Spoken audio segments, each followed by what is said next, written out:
So real quick, remind me again, how old is, you have one, right? How old's your little one? Yes. Yeah. Roman is 13 months.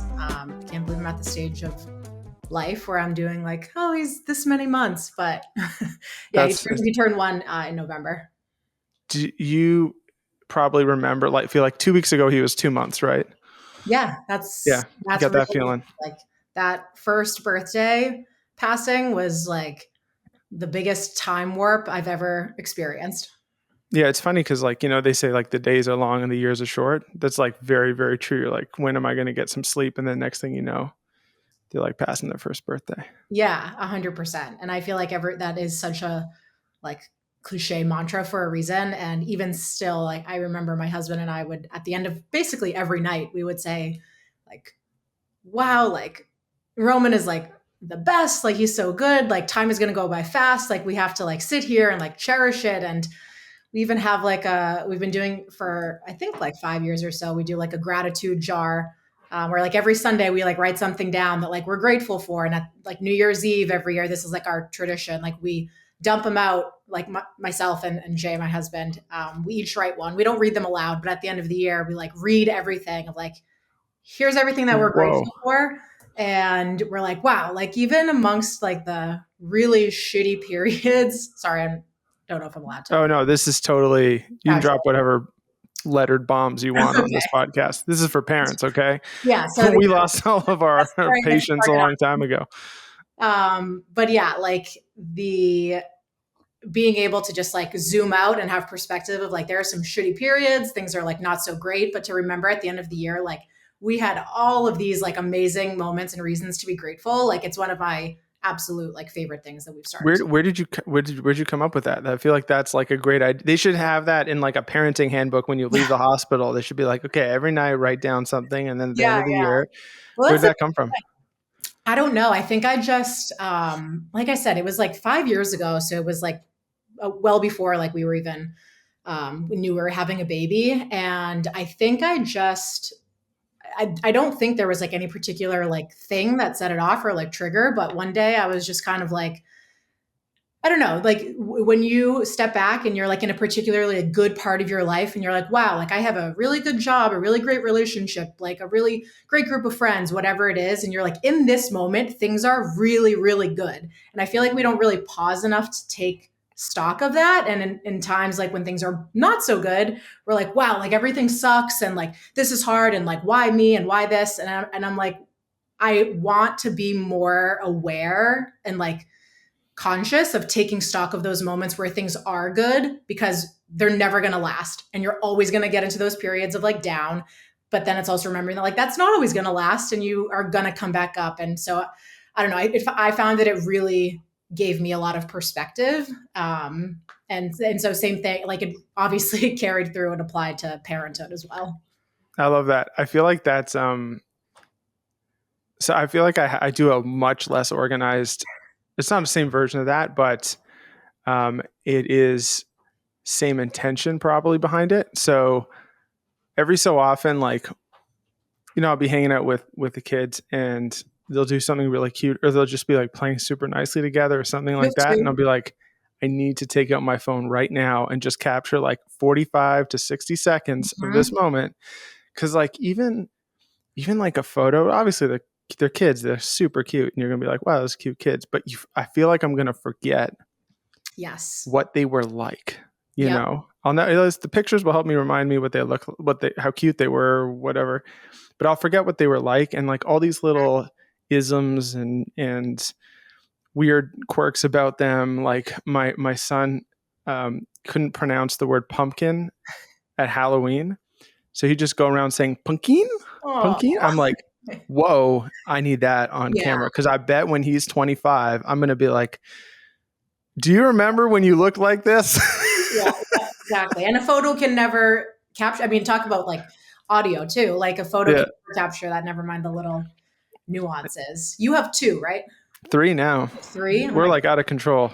Yeah, you're outnumbered officially. The ratios are in your favor. It was a huge change where you're just like, the vibe really shifts because, well, 2 things happen at the same time. One is the two older ones are now starting to play nicely together, which takes a huge amount of like load off of you to Definitely. entertain them and do things and whatever. They're like way more independent. But then also, I feel like the other thing was when there's just two, it's like, okay, we split our responsibilities. Mhm. In essence, it's like you take one, I take the other to accomplish whatever task.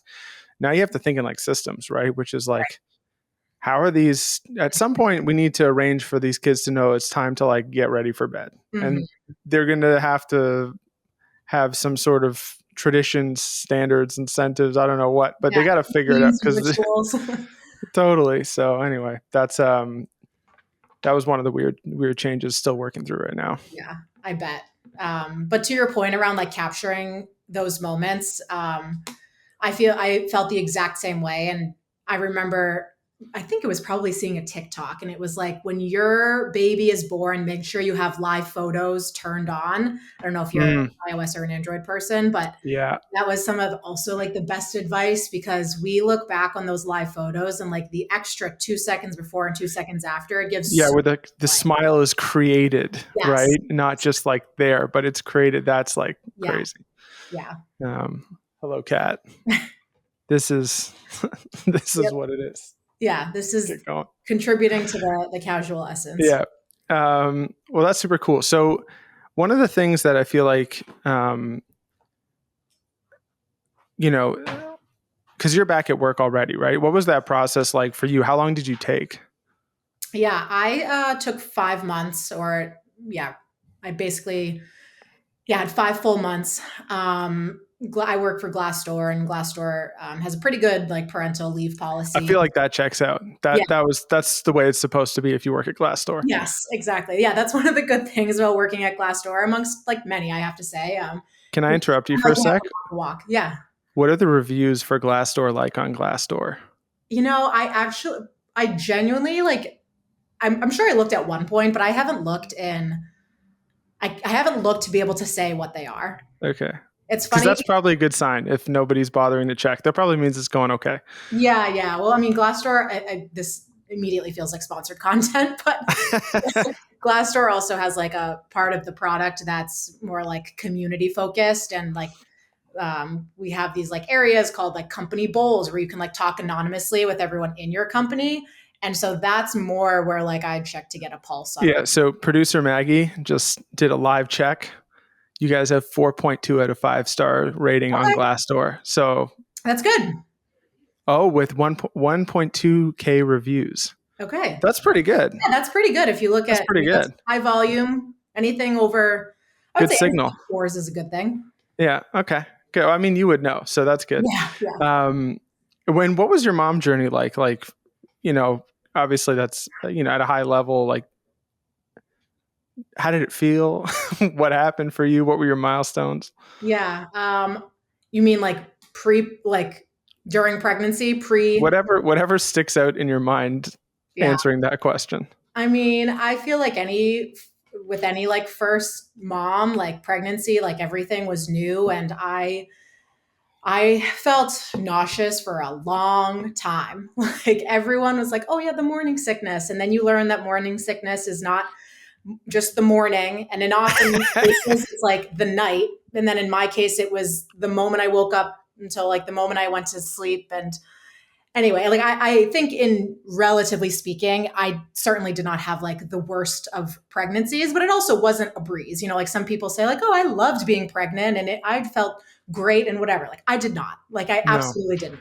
Um, Can I tell you my conspiracy theory yeah, about this stuff? I have a feeling I know what it's going to be, but continue. Our entire parents' generation intentionally named things certain ways and didn't tell us a lot of the stuff so that they could have grandkids Yes, faster. no, I 100% agree. 1,000%. And I feel like it's, on the one sense it's that, and then I feel like biologically, like I remember after the nausea, I can't even call it morning sickness, was like gone. I remember being like, oh, also like that first trimester fatigue. I was like, was it really that bad? Like, I think I was just being dramatic. And it was like that biology's way Yeah. of being like, it wasn't that bad. Like, have more.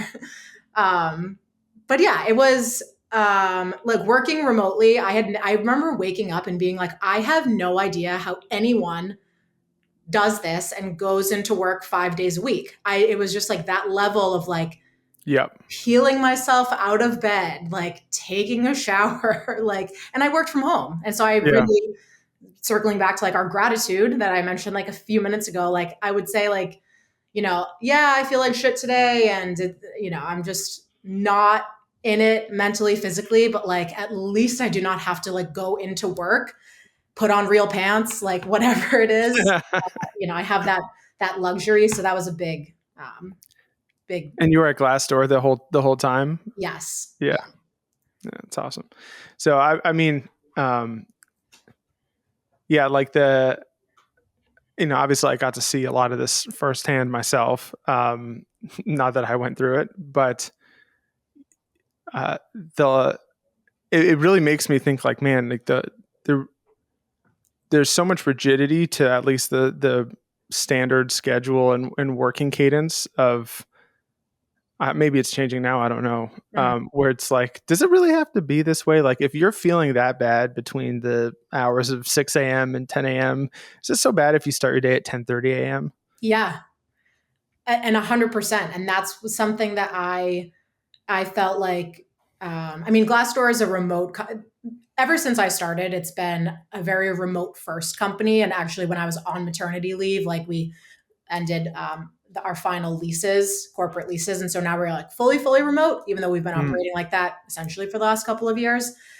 But I mean, what that feeds into and like the culture that we've had ever since I started, I've been there for over 2 years now, is like it's not just like work from home, but it is like flexible work environment. And I feel like some people, like hopefully the minority, like can take advantage of something like that. But for the most part, what I've seen is like people truly like that in practice. That means like people have a lot of different circumstances going on, and as like long as you're getting your work done, it doesn't need to be within that rigid 9 to 5 whatever your time zone is. So like I do work with a lot of people on the West Coast, so like in some ways starting my day at 10 and like going a little later at the end of the day would actually align better with right. some of, like the people I was working with. So I'm like eternally grateful that having that not only work from home but not as rigid of a workplace, I feel like that eased not only like the physical but like the mental like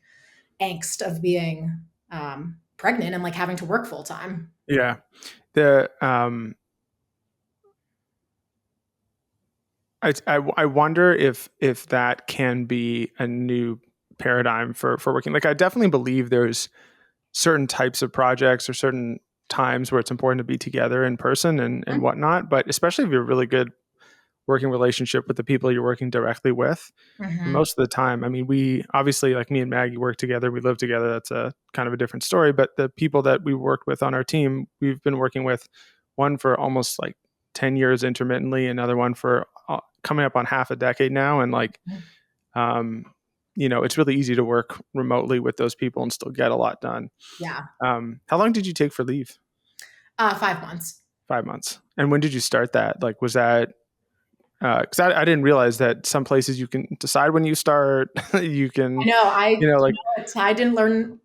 I feel like the whole leave process is not that I expected it to be simple, but it was yet another reason or yet another example of like how complicated we make things for yeah. everyone, never mind like people who are about to go on maternity leave or just parental leave in general.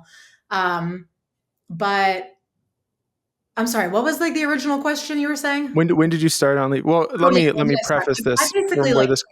I was scheduled to get an induction actually for just like Okay. health reasons. And so I was like, all right, well, I know when I'm supposed to get induced. Let me take a week before that as like PTO. We have like a flexible PTO Hmm. policy. Let me take a week of PTO and then I'll have my maternity leave start. So that's essentially what I did. Like, talked to my Yeah. manager. I was like, "Are you okay with me taking a week to get my life in order before this?" And he was like, "Absolutely." And so, just tried to communicate that early.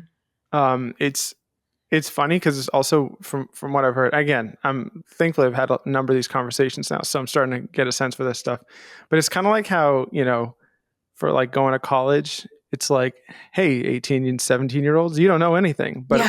we're going to put you in a position where you're going to make a life-changing decision Yes. that you are going to borrow ungodly amounts of money for, and potentially leave your support networks to go to some other town to learn. And obviously you're not prepared. Not only do you not understand what you're about to step into, but you're not Mhm. prepared to make that decision. And then like this kind of the same thing with this leave stuff, if you don't have like real guidance to go along with it, it's nice that you're giving people choice, but we're not necessarily prepared to make those decisions, right? Like, Absolutely. you're super pregnant probably at that point where they're like, okay, we need a decision by, and what and how long. It's like, I don't know. What are you tell me, like Yeah. you've seen this, how many people go through this? Exactly. And like even the like I again am like thankful because I feel like I had Glassdoor like partners with a third party. I think they were called Tilt, and it like basically is like a liaison or like kind of a concierge service for like all things leave related. And it's like they have Yeah. a platform, like they have like a nice visualized like map of where your compensation is coming from, like short-term disability and like the state versus like the company. Even I could like have someone that was dedicated to my like leave, and I could text them just like simple questions. It wasn't this chat bot like stupid That experience. seems nice. Yeah, so it was really nice. And even then it was still confusing. You know what I Yeah. mean? And like simple things like, oh, you get 6 to 8 weeks of like medical leave, like post pregnancy. And then it's like, write in how many you want. I'm like, well, like, can I just take eight? And then it's like, oh, I filled out eight and then have to get contacted by the government. Like, it's actually, and again, I'm sure this is different state by state, and it's like, well, you can't say you want eight because it's six for, a standard delivery, but it's eight for a C-section, and you can only do Athena, eight. why didn't you know I that? know. Why What's didn't I wrong with know this you? in advance? And so then I'm like, so I really need to put six and then post C-section, contact you to tell you that I had a C-section to get those 2 extra weeks. Like, it's insanity. Like, Completely there are other appropriate. things to be, I don't know who came up with that system, but that's it's my guy. I not, know it's a guy. there's It's definitely a guy. in the corporate world, you would say there's lots of room for opportunity there, right? You're right. Yes. Wow. Oh my God. What was it like for you when you actually brought the kiddo home? Like, you were like, or were you just tired, or were you excited, or a lot of I feels? feel like I only recently had like a truer um reflection on like what it was all like, because in the moment and I think a lot of people can probably relate, like you prepare so much for that moment, and you read a lot of horror stories of like people not sleeping, the baby waking up every hour, like a colicky baby, this and that, and there's so many things to navigate. But I think overall, like it was smoother than I thought. And that's not to say like we had all this endless sleep or there was like no struggle. And again, I ended up having a C-section. So there was obviously that to navigate. My Yeah. husband didn't get any leave at all. He just had to use like the couple of weeks of sick time he had, and then that was it. So there was a lot of Amazing. things to adjust to. But I think, even like, Roman did not sleep in his bassinet at all the first couple of weeks. Yo, I they just don't. Let's just be clear. just don't. These babies, we evolved on the savannah in Africa. There were Yeah. no There is bassinets. no bassinets. Like back is like, and yeah, and that's what I mean. When we came home initially, I remember I was from the last night in the hospital to the first night at home. I was up for I think like 28 hours straight. Like it was, you know, very very. It was something I can't even like process. But I Man, think overall the adjustment was very much like, number one, I was glad not to be pregnant anymore and to have this child like real talk. earthside. Exactly. And I was, I think, just like running on those like post pregnancy like hormones. And Yeah. I feel like I was very, very lucky in that regard, that I had, I think, again, not to say that it was like easy or a walk in the park, but I was like spared some of those like more challenging postpartum struggles that some mothers unfortunately like end up enduring. So I'm very thankful for that as well. Yeah. I'll just say that from, uh, I feel like that moment gets built up so much as like some sort of everything changes kind of thing. Yeah. I don't know. For me, it's just like, okay, well, I guess we're home now. There's a It, baby now. Okay, yeah. so that's new. It, But like, it I really guess does. we keep going on doing the things, right? Yeah. Like, Well, especially at the beginning when like they sleep so much, just like napping during the day. I won't even talk about yeah, like overnight, but like I did feel not in a negative like way of like the anticlimactic moment of like we walked in, we like put up our yo, like it's bags totally down, and anticlimactic. then I'll you like take it sit there. there and you're like, wait, so do we just like figure out like let's have something for lunch, whatever? Like I feel like at the beginning it's there's like some things that change, and I feel like as Roman has gotten older, and I'm sure you can relate, like things actually change more, or maybe it's like more things change as they get older. Like at Hmm. first, it's like the disruption to like sleep, and then like if you're breastfeeding and this and that, but like there's very few things that they need when they're so little. When he started to like crawl and sit and walk and climb or whatever and eat solids, like that's when it became like, The oh my, whole thing. yeah, Yo, I'm 100% on the anticlimactic train. It's not in a negative sense, no, right? it's not. It's just like they build you up, like this situation up so much, like and now your life is forever changed and all this stuff. And Yes, I don't know, you just kind of come home now. You have more responsibility and something else to worry about, obviously, and hopefully the kid's cute and you like him and yeah, whatever. But it's just the next day, right? It was Tuesday yesterday, it's Wednesday today, but with more responsibility, and tomorrow will be Thursday. And yes, it's I was baffled by that. yeah, Like this is exactly. just regular life. And that's what I felt like it was like for it's like there are moments that are like punctured with like, oh, we've never done like one of us needs to shower, and like we've never done that with like the like do we wait until like they're sleeping or whatever? Like Hmm. there's moments where it's like, oh, what is, and then like, oh, they're they're clearly upset. Like there's no reason why. So like again, you don't know, like all of those moments are new, but for the Yeah. most part, it is very much like, okay, business as usual, especially if like you're just kind of committed to staying home at the beginning. That's one of the things that I didn't love having giving birth in November just because of like cold and flu season, like all of the angst of like RSV, Oh this, yeah. but like it Disaster. was one good reason. Nobody wants to go Just outside with their baby in yes, Massachusetts no, in January. Like correct. we don't want nobody wants to do that. Exactly. So it was a very nice excuse to kind of just stay home, do my walks around the block, and then like that's it. Yeah. So speaking of business as usual, we get back to business at some point. Yes. How did that feel? That, unlike to piggyback off your question of like how it felt to come home with like a new baby, the shift back to work for me was way harder. And I was not expecting that. I feel like I had thought about obviously like returning to work post leave, and I was like, oh, it's going to be hard and an adjustment and this and that, but like I completely underestimated how hard it was going to be. And part of that was like I've tried to like think about why exactly that was. And for me, I think like part of it was like transitioning from like just the two of us to like now bringing a baby into this world was kind of like, okay, we're both, I don't even want to say leaving this life behind because we just said it's not like you're leaving this life behind by any means, Mm, but like you're bringing in this new family member. But then like going back to work almost felt like I was leaving Roman behind in a hmm. way. Like we weren't all like transitioning into something, but rather like it was like this separation.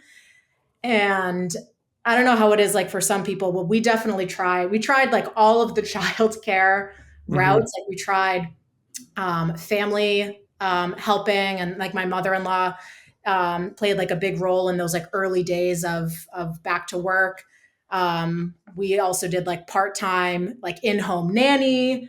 When he was like 10 months old, we transitioned into daycare like 5 days a week. And so it feels like there's none of those like fill or check all the boxes. It always felt like all of them to some degree were like falling flat. So Hmm. yeah, I guess I'll leave it at that, and we can like dive into some of those areas deeper. But it was a rough transition for that first month, especially.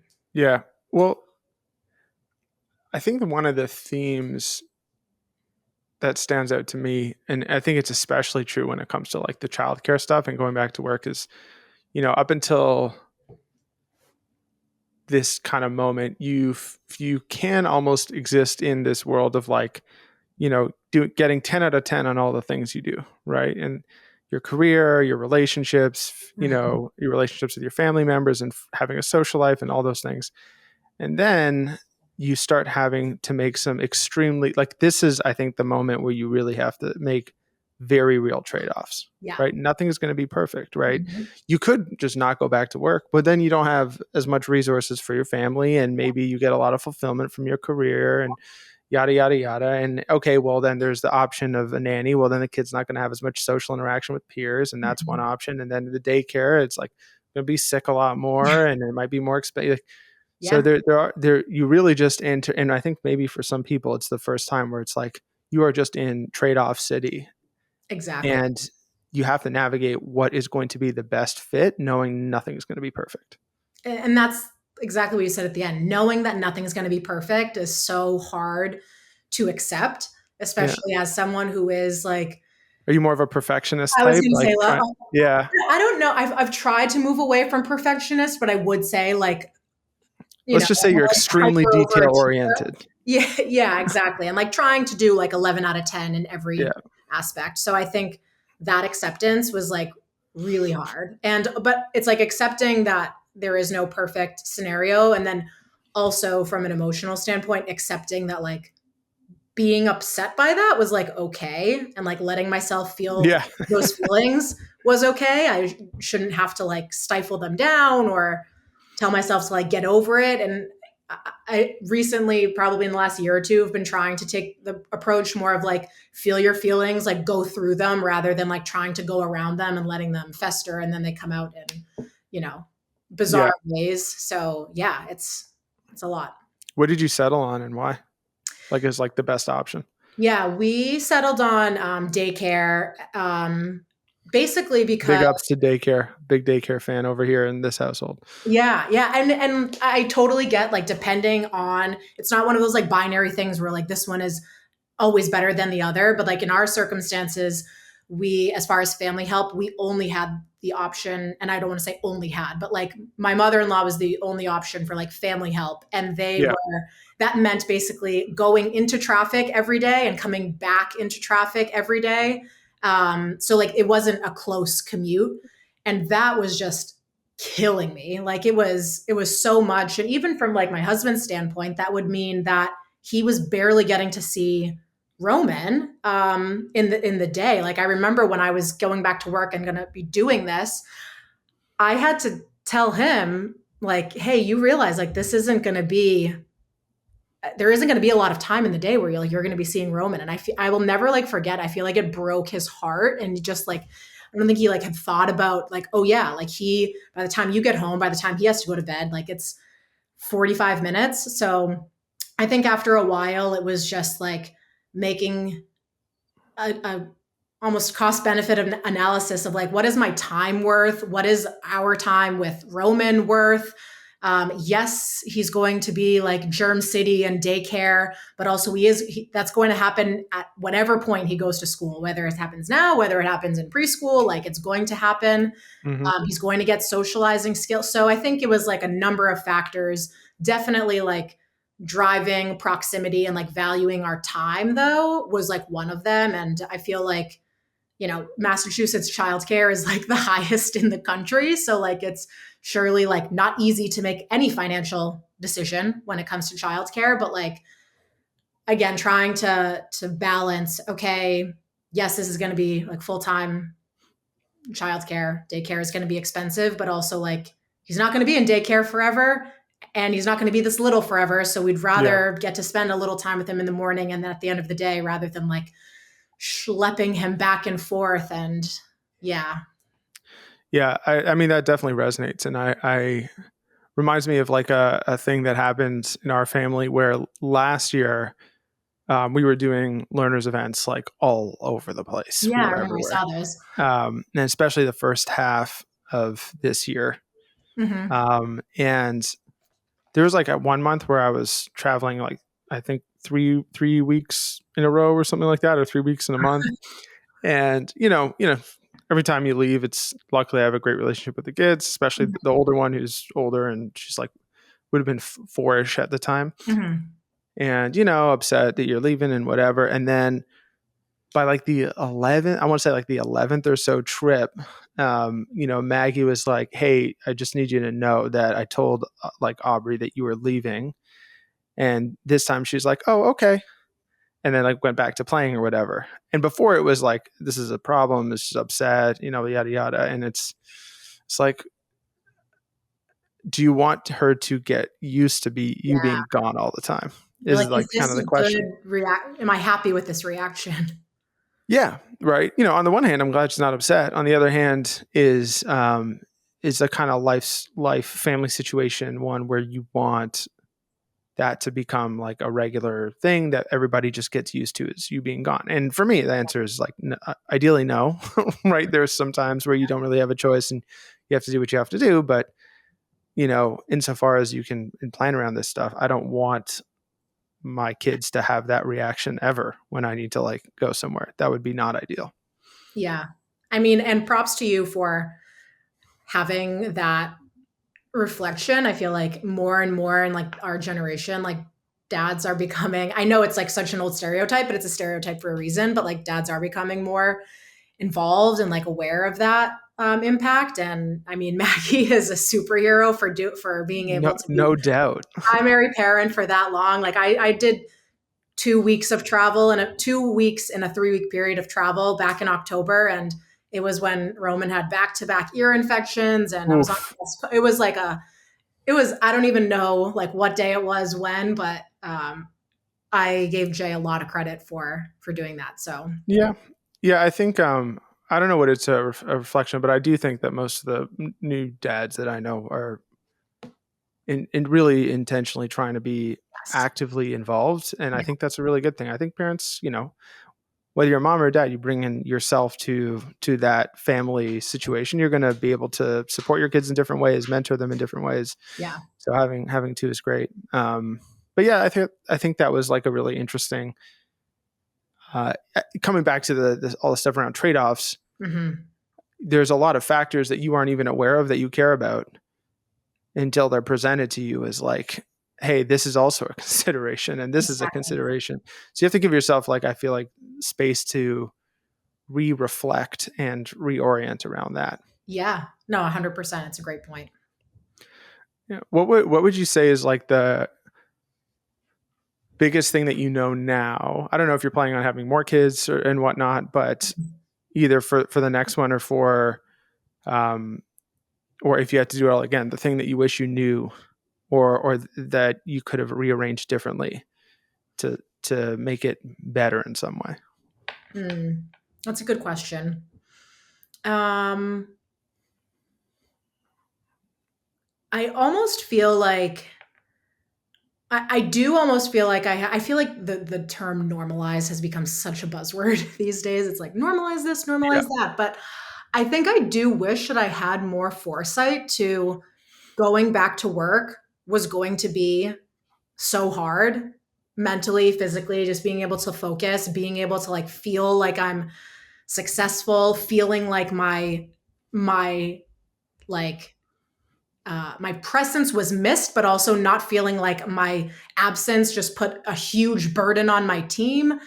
I wish I had more foresight for all of that. And then also recognizing that like most things, like you're going to go through it and then it's going to get better.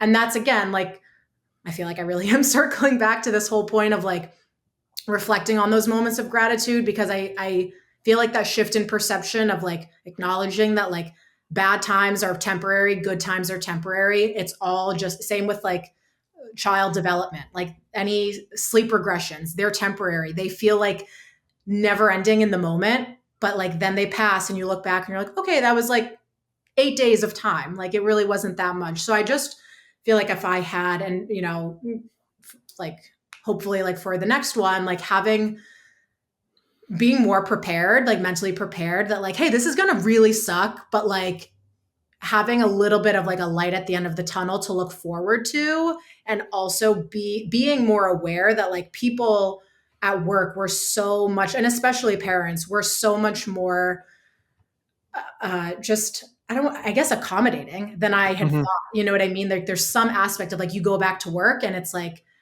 you expect to get like slammed with everything, and we've been waiting for you to come back, and like here's this and this on your plate. But I actually, They're reading between the lines. When yeah, they're like, how's it going? You're like, oh, it's fine. They're like, cool, cool, cool. yeah, I and only have depending who one you, project for you this week, a small yeah, one. depending on who you talk to, like they are gonna like read right through that. And I like have to credit my manager. Like when I got back and like we sat down for like our one-on-one, like transition back, whatever. I was like, okay, so like, what do you want me to like do first? Like, what should I get going on? And he is like, nothing really. Like read the. It was at the time. It was like the beginning of our year, and so he was like, read the annual plan, get get comfortable with it. Like you're going to be focusing on like this, and this part, and like let me know if you have any questions. And that was so jarring for me at first, when I'm like, am I not needed anymore? Like, you know what I mean? But it Yeah. really was the best thing that could have happened, because I wasn't immediately thrown into things, and we didn't have like a flex. I know some companies have like a flex day or like a flex month or like a flexible period of time, like transitioning back to work. And while we didn't have that like formalized in any way, I do really feel like my manager, my peers, my other stakeholders and people around me really were so accommodating, saying like, take your time. Like, yes, you're back at work, but realizing you're not 100% mentally back, like that meant all of the world to me. I love that. That was a really heavy line, by the way. Like the bad times are temporary, but so are the good times. Yeah, Whew. true. It's true. But I mean, that's why that practice that you shared early on, I think, is like so brilliant, right? To just capture every moment and then create that time. Maybe it's once a year, maybe it's more frequently, to like reflect and remind yourself, because you lose the feeling, right? You can still have like a picture or something, but you'll lose the feeling of what it was like Yes. if you don't remind yourself later on. Yeah. And take like really intentional time to like focus on it again. Like I will sometimes like say to my husband, because when like things are going well, it's one of those things where like you don't actively realize like things are going well. And then sometimes I'm just like, wow, let's pause for a second. Like we're able to like live in a beautiful home. Our baby is sleeping right now. Like we're having a quiet dinner together. We're like lounging around. Like, you know what I mean? Like Oh yeah. just taking pause and being like, let's like feel this for a second, because it's not going to be like this forever. And that's not meant to say like, oh, let's live on the edge of our seat waiting for the next shoe to drop. But like, just like being realistic that good times are never going to last completely, and neither are bad times. But let's not view it as like, oh, when something bad happens, like the whole world is against me. Bad things are always happening to me. Like, no, they're not. They happen to everyone. And like, we just need to, I guess, be more consciously aware of that. I love that. I'm going to steal this practice and hopefully I'll let you know Please how it do. goes. Please do. Um, It's been helpful and for me a lot. It doesn't mean that I'm like by any means perfect at it or don't get caught up in my own feelings, but I think it's helped shift my perspective quite a bit. yeah, I love that. And anybody listening in, you should definitely give it a try as well. Let us know how it goes.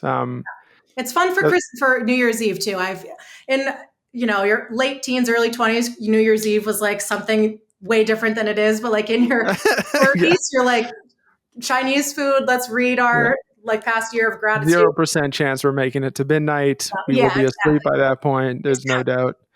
doubt. That's fantastic. Well, I appreciate you sharing the story, sharing the practice, and we'd love to have you back, and we can figure out if you have any other cool practices to share with us next time.